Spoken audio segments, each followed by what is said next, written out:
Gloire à l'Éternel. Le Seigneur est bon en tout temps. Et nous sommes dans la joie ce matin. Alléluia, parce que le Seigneur, il est merveilleux. Le Seigneur, il fait des choses extraordinaires. Tu sais que le Seigneur, en ce moment, il est en train de faire des choses. Le Seigneur ne s'arrête jamais. Amen. Parce que le Seigneur, déjà, il veille sur toi. Il prend soin de toi. Amen. Tu peux rester tranquille. Des fois, nous sommes perturbés, affolés, dans l'angoisse même. Mais le Seigneur te dit, aujourd'hui, calme-toi. Calme-toi. J'ai le contrôle de ta situation. Il a le contrôle de toutes choses, frères et sœurs. Des fois, on a tendance à oublier. On a tendance à oublier ces choses-là. Que nous avons un Dieu qui est grand, qui est puissant. Nous l'avons chanté. Il est puissant. Amen. Alors, confions-nous en lui. Alléluia. Et aussi en sa parole. Alors, je vais partager ce que le Seigneur a mis dans mon cœur. Je vais le partager avec vous ce matin.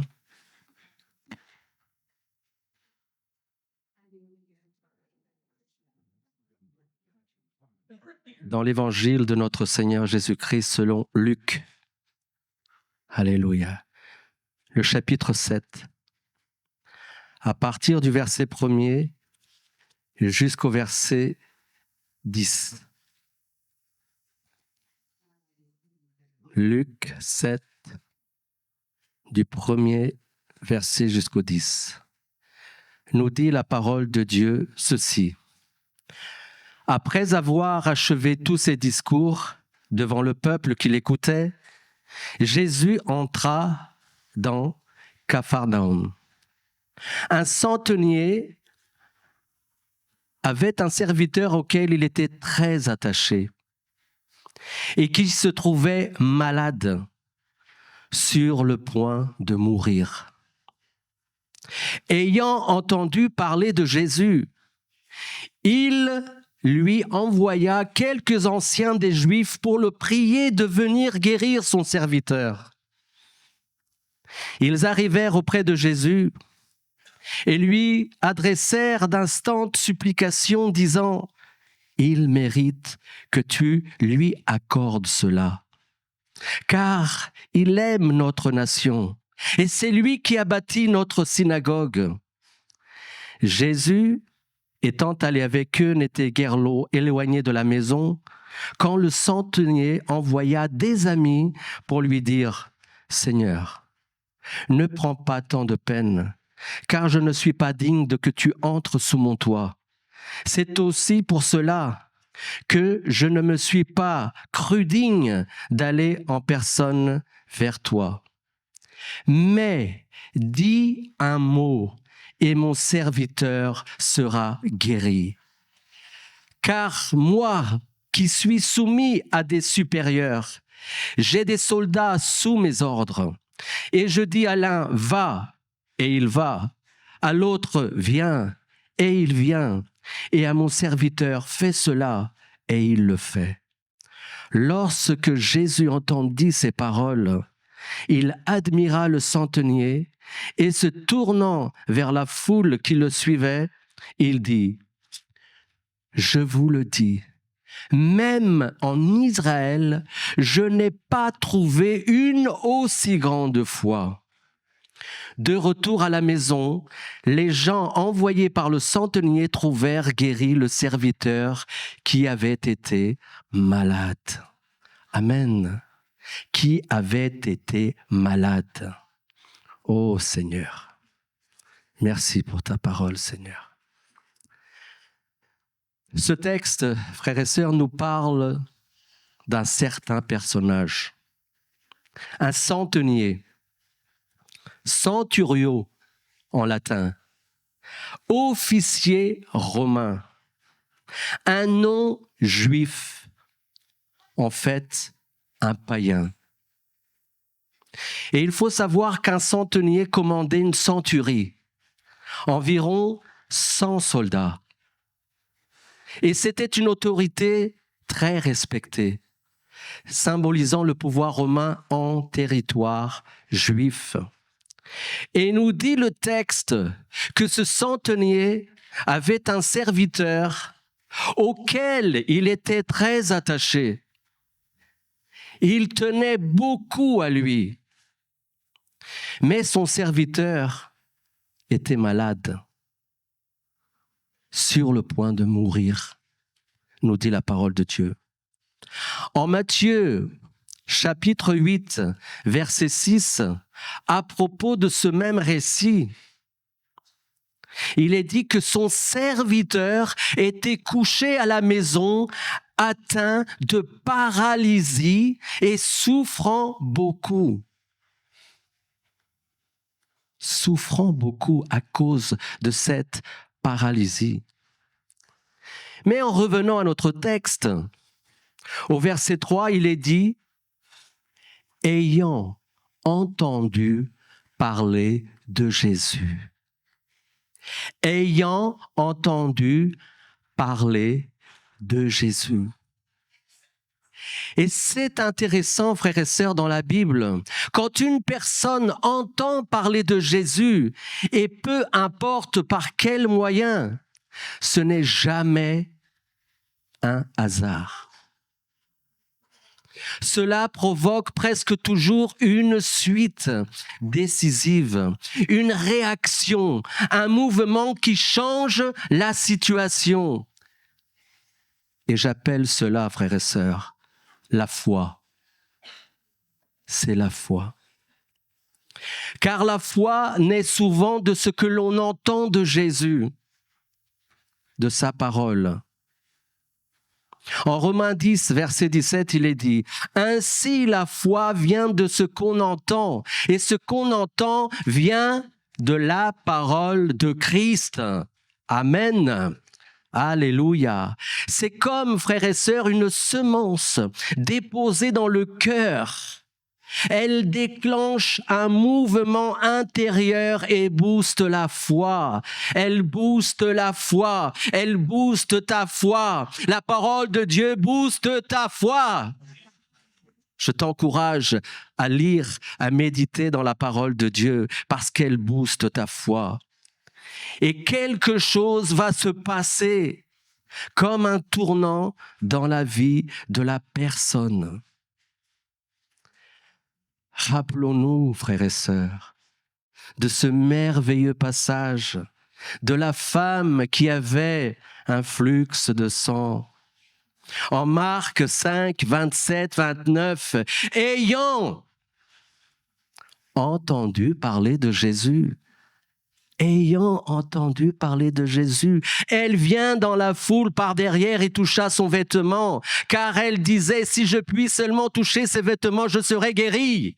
Au même instant, la perte de sang s'arrêta et elle sentit dans son corps qu'elle était guérie de son mal. Et au verset 34, il est dit que Jésus va lui dire, « Ma fille, ta foi t'a sauvée, va en paix et sois guérie de ton mal. » Alléluia.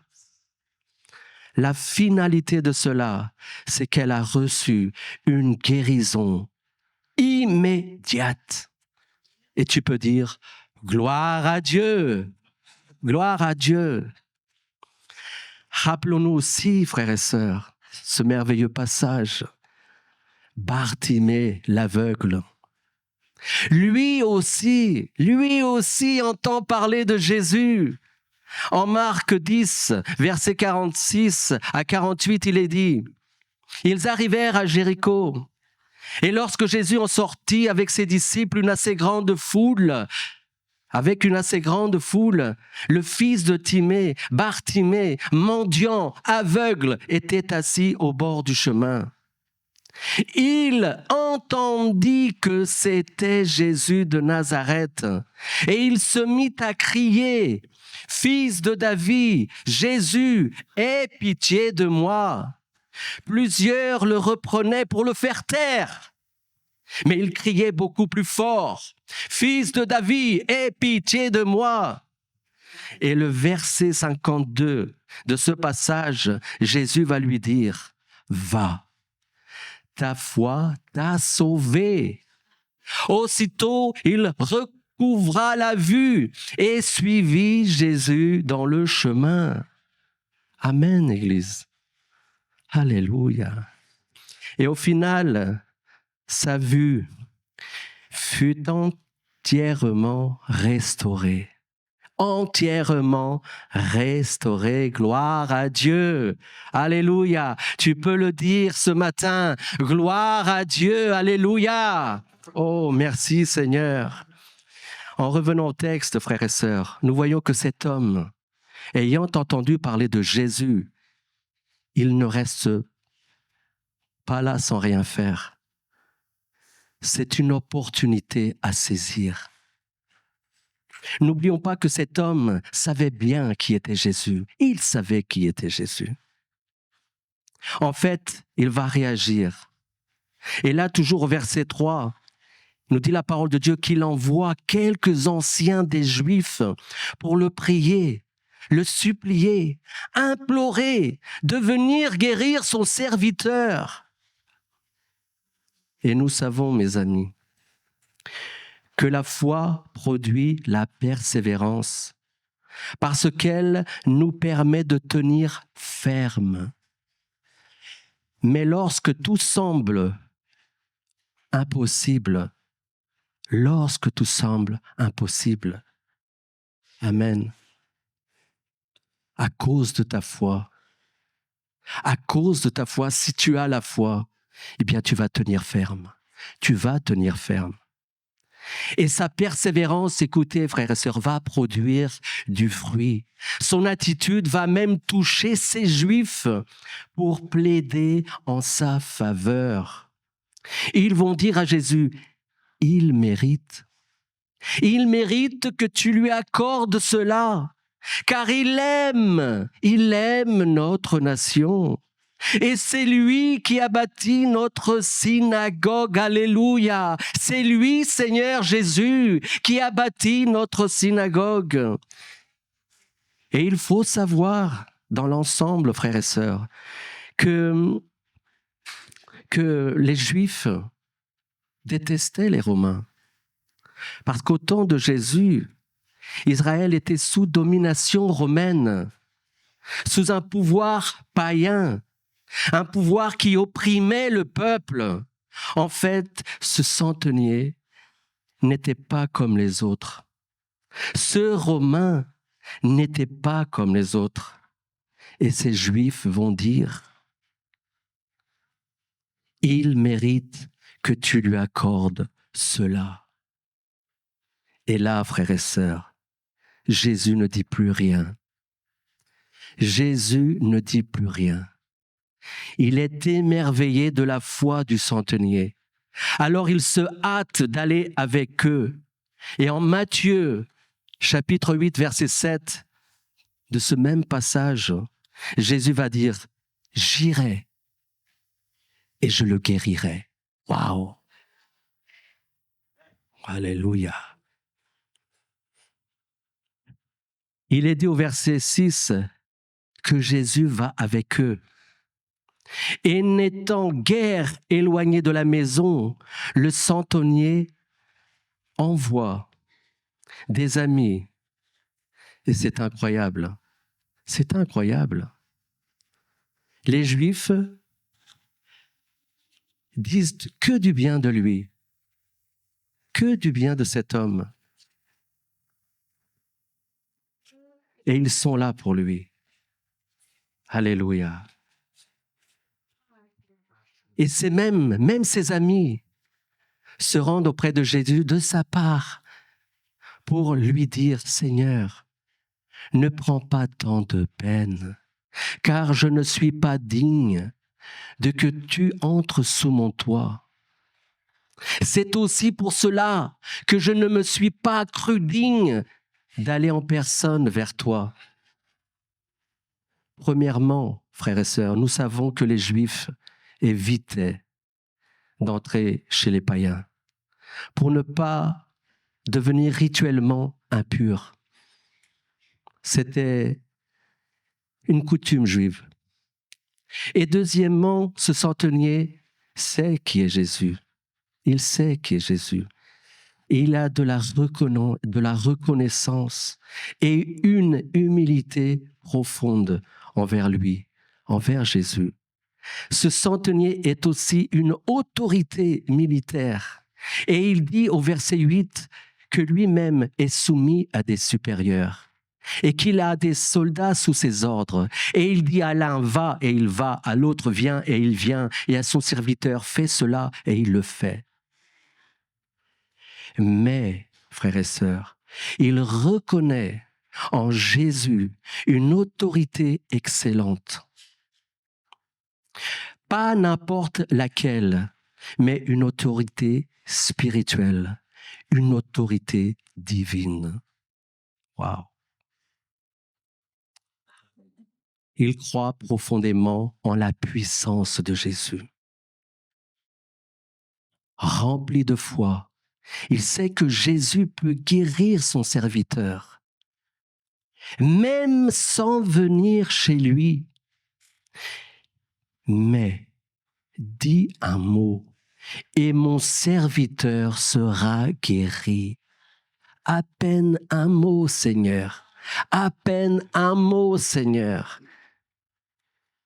Et mon serviteur sera guéri. Dans l'évangile selon Matthieu, de ce même passage, il va dire, mais dis seulement un mot, et mon serviteur sera guéri. Waouh! Quelle foi, frères et sœurs! Quelle foi cet homme! À peine un mot, Seigneur. Tu dis à peine un mot qui sort de ta bouche, et de suite, mon serviteur, il est guéri. Waouh! Et lorsque Jésus, au verset 9, entendit ces paroles, il admira le centenier et se tournant vers la foule qui le suivait, il dit, « Je vous le dis, même en Israël, je n'ai pas trouvé une aussi grande foi. » Amen. Gloire à l'Éternel. Alléluia. Dans la vie de cet homme, frères et sœurs, nous voyons plusieurs qualités. Plusieurs qualités. Et je ne les ai pas tous. J'en ai vu à peine quelques-unes. Nous voyons dans la vie de cet homme l'humilité. Nous avons besoin d'humilité, frères et sœurs. Malgré son rang élevé dans l'armée, il ne se sent pas digne de recevoir Jésus chez lui. Il ne se sent pas digne de recevoir Jésus chez lui. Ça nous montre l'humilité de cet homme. Nous voyons aussi cette qualité dans la vie de cet homme, la bonté. Il aime son serviteur et s'inquiète pour lui. Nous voyons aussi cette qualité merveilleuse dans la vie de cet homme, la compassion.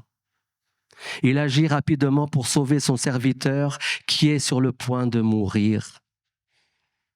Il a de la compassion pour lui.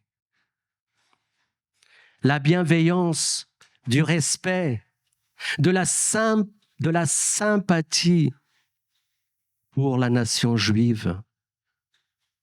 La bienveillance.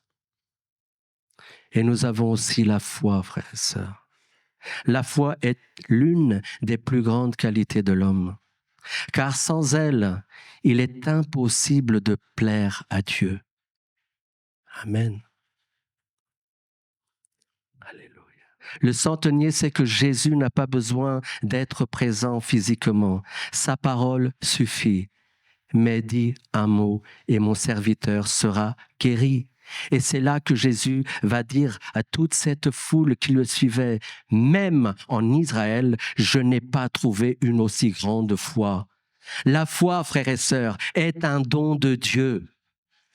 Éphésiens 2:8 nous dit ceci, c'est par la grâce que vous êtes sauvés, par le moyen de la foi. Et cela ne vient pas de vous, C'est le don de Dieu. Amen. Mais la foi est aussi une qualité que nous devons exercer, frères et sœurs. Elle doit être mise en action. La foi doit être mise en action. Tu as déjà la foi parce que le Seigneur a mis la foi en toi et tu dois développer cette foi, la mettre en action.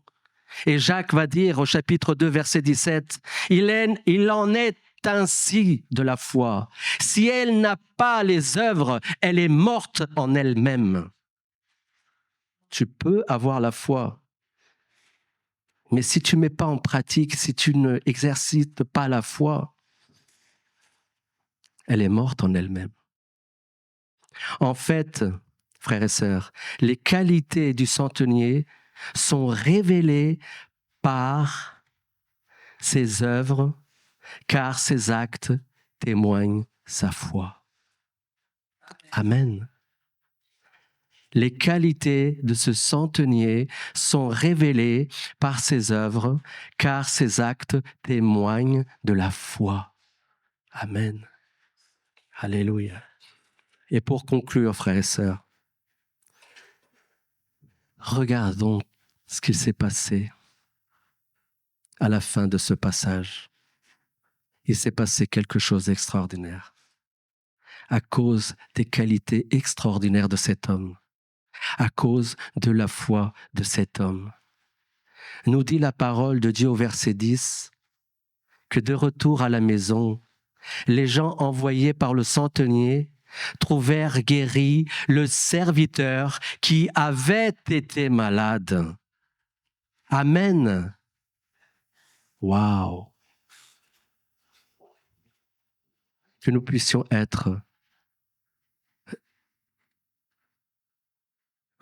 même ressembler à Jésus, parce que Jésus a toutes ses qualités. Amen. Pour conclure, frères et sœurs, quelles sont les qualités que tu possèdes? Tu connais tes qualités.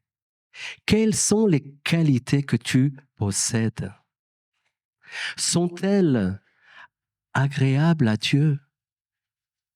Tes qualités sont-elles agréables à Dieu? Les qualités que tu manifestes plaisent-elles à Dieu? Et sont-elles l'expression de ta foi?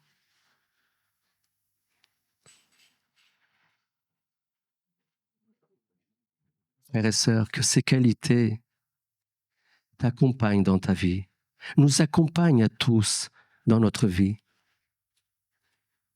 Parce que nous sommes un exemple pour ce monde, frères et sœurs. Et là dehors, il peut nous arriver beaucoup de choses, des rencontres, des partages. Tu vas parler avec quelqu'un, même si tu ne parles pas, à travers tes actes, tu vas montrer ce que tu es. Et que les personnes, en fait, puissent reconnaître en toi, waouh, cette personne, je ne sais pas ce qui se passe avec cette personne. Je connais cette personne. Je savais ce qu'il en était avec cette personne. Mais cette personne aujourd'hui, elle est différente. Elle a un langage différent. Il y a quelque chose que je ne comprends pas dans la vie de cette personne, mais ça me touche.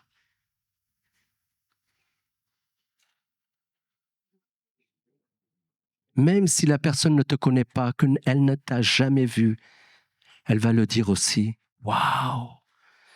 Les paroles de cette personne m'ont vraiment touché. Je ne comprends pas, je ne sais pas qu'est-ce qu'il a en lui, mais waouh, c'est extraordinaire. Il a des qualités, cet homme, cette femme, des choses extraordinaires. Waouh! Il y a même peut-être des personnes qui vont te voir plus tard parce que tu as prié à cause d'un sujet. Tu as rencontré cette personne dans la rue et tu lui as dit tout simplement, tu veux que je prie pour ce problème? Tu veux que je prie pour la personne qui est malade chez toi? Tu crois que Jésus peut la guérir? Ouais, et puis il a prié pour moi.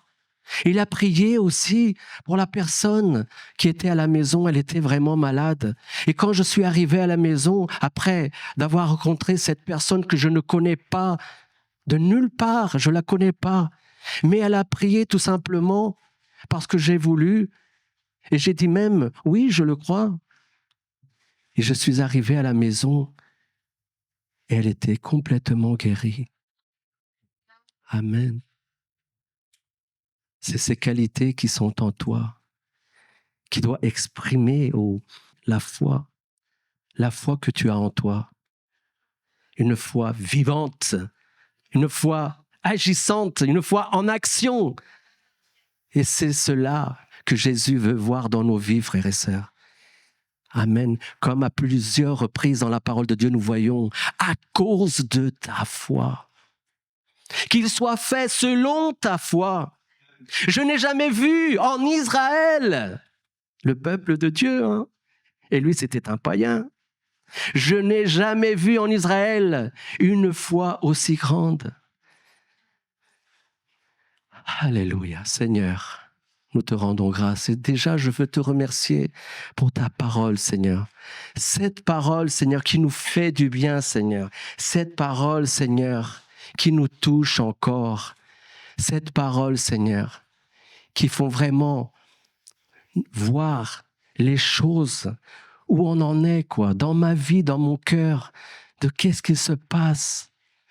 Cette parole qui vient à moi. Et là, je peux m'examiner. Je peux voir dans quel état je suis. Oh Seigneur, aide-moi, Seigneur. Aide-moi dans mes qualités, Seigneur. Qu'elles soient de bonnes qualités, pour que ces qualités te plaisent, Seigneur. Et à travers de ces qualités, Seigneur, il puisse avoir l'expression de la foi. Au nom de Jésus. Amen. Soyez bénis. Amen. Gloire à l'Éternel. Alléluia.